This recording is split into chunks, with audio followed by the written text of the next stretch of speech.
If you can control your distance well from 30 up to 100 yards, then you're going to give yourself plenty of opportunities to score well.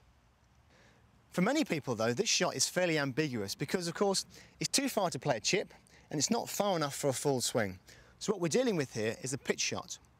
Now, with the pitch shot, we're using our wedges, so that's our pitching wedge. Some of you will have a gap wedge, a sand wedge, and maybe even a lob wedge. Now, before we get into the actual action and how we play this shot, it's important to know how far each of those clubs go when you make a full swing.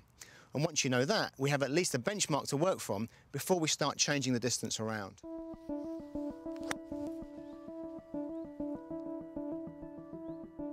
The setup for a pitch is very similar to a chip. So I'll have the ball in the middle or slightly behind that in my stance. You can see my stance is fairly narrow. My weight is very much forwards, and of course, my hands are leaning forwards as well. Throughout the swing, it's very important that I don't move my weight around, but in actual fact, keep my weight planted on that left foot. In my backswing, I'm going to turn my chest, and you'll see that my arms will form our familiar L shape. So my lead arm is extended and my wrists are hinged.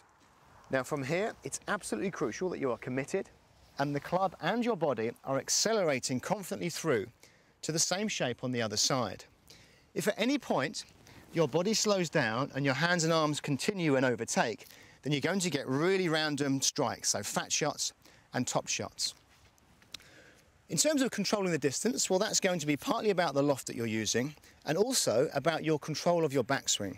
So for a shorter pitch shot, I'll swing to about here. So that'll be good for about 50, 60 yards. And of course, slightly longer to go 70 yards and 90 yards would be up here.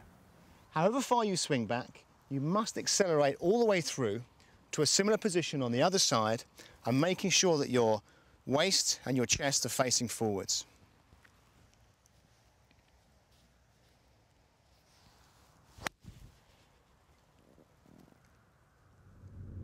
When I'm pitching, my intentions are always to drive the ball low and forwards and just trust the loft of the club to get the ball in the air.